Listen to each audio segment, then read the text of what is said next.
South Asia में अब geopolitical तस्वीर तेजी से बदल रही है। इस क्षेत्र में हर बड़ा देश अपनी पकड़ मजबूत करने में लगा है। एक और भारत है और एक और चीन है। कई देश आज भारत के साथ खड़े हैं और ठीक वैसे ही कई देश चीन के साथ खड़े हैं। पाकिस्तान उन देशों में है जो चीन के सहारे लगातार भारत के खिलाफ साजिश रचने का काम करता है। और क्योंकि यहाँ बात पूरे साउथ एशिया की हो रही है, तो चीन और पाकिस्तान इस क्षेत्र में अपनी पकड़ मजबूत करने के लिए एक नई चाल चल रही है। वो कैसे, आज विस्तार से हम आपको इस वीडियो में बताएंगे। ये भी बताएंगे कि कैसे दक्षिण एशियाई देशों के बीच एक नया गठबंधन बन रहा है और उसमें अब वो देश भी शामिल हो रहा है जो कभी भारत का बेहद करीबी हुआ करता था। ये सारी बातें आज विस्तार से इस वीडियो में। नमस्ते, जय हिंद, मैं हूं ऋषि सिंह और आप देख रहे हैं हमारा खास शो विस्तार से।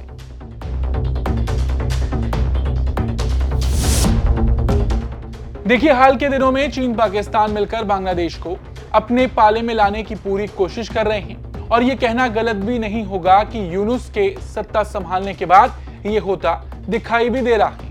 हाल ही में पाकिस्तान ने एक प्रस्ताव रखा है जिसका उद्देश्य दक्षिण एशियाई देशों के बीच गठबंधन को नया रूप देना और भारत के लंबे समय से चले आ रहे दबदबे को चुनौती देना है। इस कोशिश के पीछे चीन की भूमिका दिखाई दे रही है और इस नए समीकरण में अब बांग्लादेश भी शामिल होता दिखाई दे रहा है।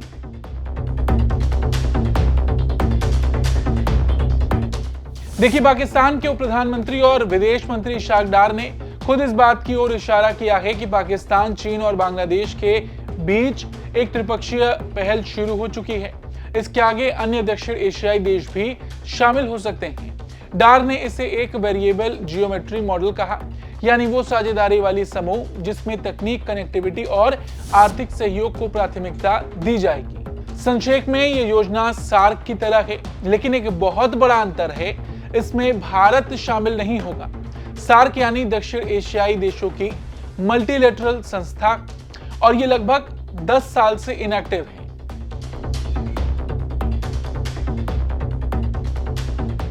यहां गौर करने वाली बात यह है कि बांग्लादेश का झुकाव अब पाकिस्तान और चीन की ओर जा रहा है। इस नए ब्लॉक में शामिल होने का संकेत बांग्लादेश ने खुद दिया।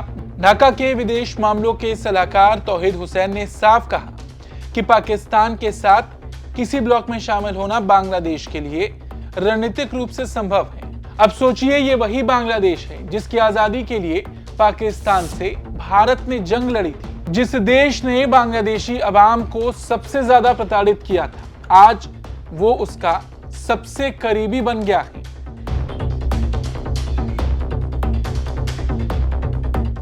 अच्छा, ये पहले ऐसा नहीं था।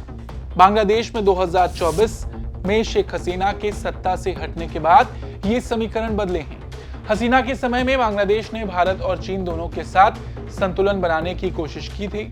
भारत से रिश्ते बहुत अच्छे थे और पूरे क्षेत्र में एक संतुलन बना हुआ था। और क्योंकि उन्होंने भारत चीन के साथ अच्छे रिश्ते बनाए थे, तो इससे ढाका को भी काफी लाभ मिला था। लेकिन अब यूनुस की सरकार ने शुरू से ही भारत विरोधी रुख दिखाया और पाकिस्तान और चीन की ओर अपना झुकाव दिखाया। जून 2025 में चीन के कुनमिंग में तीनों देशों पाकिस्तान, चीन और बांग्लादेश के बीच पहली त्रिपक्षीय बैठक हुई। इस दौरान व्यापार, निवेश, स्वास्थ्य, इंफ्रा और कर्ज के प्रबंधन में सहयोग बढ़ाने पर चर्चा हुई और एक संयुक्त कार्यबल बनाने का निर्णय लिया गया। इसका मतलब साफ है, बांग्लादेश अब पाकिस्तान और चीन के साथ मिलकर क्षेत्रीय प्रभाव बढ़ाने की दिशा में कदम बढ़ा रहा है।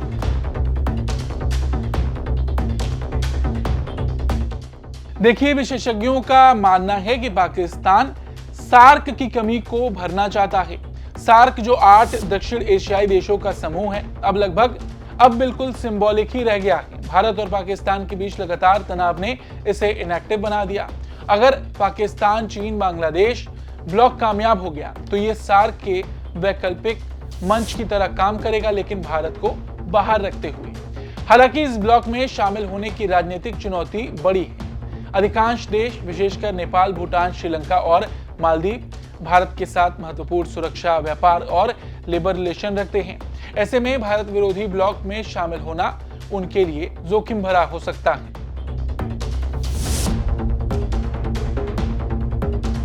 हाँ, बांग्लादेश के इस नए रुख से भारत बांग्लादेश संबंधों पर असर पड़ सकता है। शेख हसीना के समय में भारत बांग्लादेश संबंध स्थिर और संतुलित थे। दोनों देशों ने व्यापार, जल प्रबंधन, सुरक्षा और आपसी निवेश में सहयोग बढ़ाया था। लेकिन अब यूनुस की सरकार ने पाकिस्तान और चीन के साथ सहयोग बढ़ाकर भारत के साथ संतुलन नीति को कमजोर कर दिया है। ये बदलाव भारत के लिए नई चुनौतियों का संकेत है। पाकिस्तान और चीन के साथ बांग्लादेश की नजदीकी से भारत को दक्षिण एशियाई क्षेत्र में रणनीतिक मोर्चे पर अब सतर्क रहना होगा।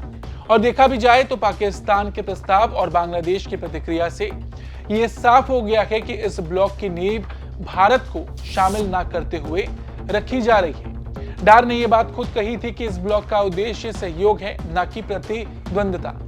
लेकिन वास्तव में यह भारत की लंबी अवधि की रणनीति को चुनौती देने वाला कदम माना जा रहा है। चीन की भूमिका इस पूरे प्रस्ताव में अहम है। पिछले कुछ सालों में चीन ने बांग्लादेश की राजनीतिक और आर्थिक प्रणाली में धीरे धीरे प्रभाव बढ़ाया है। व्यापार, निवेश, यहाँ तक कि डिफेंस, हर चीज में चीन घुसा हुआ है। इस नए त्रिपक्षीय ब्लॉक की योजना इस बढ़ते प्रभाव को और मजबूत करेगी।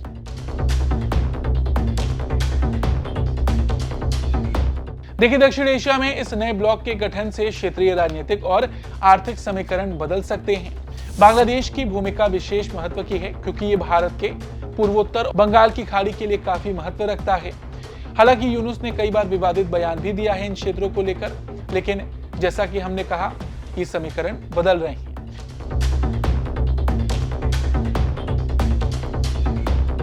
इस बीच बांग्लादेश के अंदर राजनीतिक माहौल भी काफी गर्म है। देश में अगले आम चुनाव और रेफरेंडम की तारीख घोषित होने वाली है। इस चुनाव में आम चुनाव और रेफरेंडम एक ही दिन होंगे। रेफरेंडम का मुख्य मुद्दा जुलाई 2024 में हसीना सरकार के खिलाफ उठाए गए आंदोलन के मुद्दों पर जनता की राय लेना है। इसमें संविधान में बदलाव कर पार्लियामेंट के 2 सदन बनाने और सत्ता का संतुलन बनाए रखने की मांग भी शामिल है। और देखा जाए तो बांग्लादेश में राजनीतिक हलचल लगातार बढ़ रही है। पूर्व प्रधानमंत्री और बीएनपी की मुखिया खालिदा जिया की तबीयत काफी खराब है और उनका इलाज चल रहा है। अवामी लीग के चुनाव चिन्ह की मान्यता रद्द होने के कारण उनके उम्मीदवार को चुनाव लड़ने की अनुमति नहीं होगी। वहीं जमाते इस्लामी और अन्य पार्टियां अलग अलग गठबंधनों के जरिए चुनाव में उतरने की तैयारी कर रही हैं।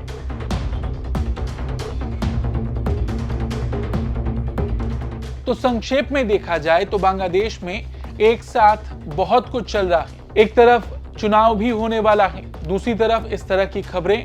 देखिए, यूनुस सरकार ने भारत के साथ रिश्तों को खराब करने का तो काम किया ही है, लेकिन अगर दक्षिण एशिया में, साउथ एशिया में अगर कुछ समीकरण बदलते हैं तो यह हमारे लिए एक बड़ी चुनौती होगी। क्योंकि देखिए, पाकिस्तान जो साजिश रचते आया है, पाकिस्तान जो आतंकियों का समर्थन करते आया है, ये बात किसी से नहीं छिपी। सीमा पर पाकिस्तान से तनाव चरम पर है। दूसरी ओर चीन से भी भारत का विवाद लंबे समय से है। हालांकि पिछले कुछ वक्त में दोनों देशों ने रिश्तों को सुधारने की कोशिश की जरूर है, लेकिन इसका मतलब ये नहीं होता कि भारत चीन पर भरोसा करे। और अब ये दोनों देश बांग्लादेश को साथ लेकर चलने की पूरी कोशिश कर रहे हैं। ये कहीं ना कहीं भारत को सीधी चुनौती देता है और क्षेत्रीय संतुलन को बदलने की कोशिश करता है। बांग्लादेश ने शेख हसीना के समय बनाए संतुलन को छोड़कर पाकिस्तान और चीन की ओर झुकाव दिखाया है। सार्क की निष्क्रियता ने भी इस नई पहल को जन्म दिया है। छोटे देश भले ही अभी जोखिम के कारण शामिल ना हो, लेकिन इस ब्लॉक का प्रयास दिखाता है कि पाकिस्तान और चीन भारत के लिए लगातार चुनौती खड़ी कर रहे हैं। भारत के लिए अब इस बदलाव का मतलब ये है कि दक्षिण एशियाई राजनीति, व्यापार और सुरक्षा के मोर्चों पर नए समीकरण बन रहे हैं। बांग्लादेश का झुकाव, पाकिस्तान चीन गठबंधन और सार्क की कमी, इन सभी ने मिलकर एक नया भू राजनीतिक माहौल तैयार कर दिया है। अगले महीनों और वर्षों में ये देखना अहम होगा कि क्या ये नया ब्लॉक स्थायी होगा या केवल एक महत्वाकांक्षी योजना बनकर रह जाएगा। इस पूरे बदलाव पर भारत भी नजर रखेगा, सतर्क रहेगा, लेकिन हाँ, ये कहना गलत नहीं होगा कि ये हमारे लिए आगे चलकर चुनौती जरूर खड़ी कर सकता है। इस खबर पर आपका क्या कुछ कहना है, अपनी राय जरूर दें। धन्यवाद।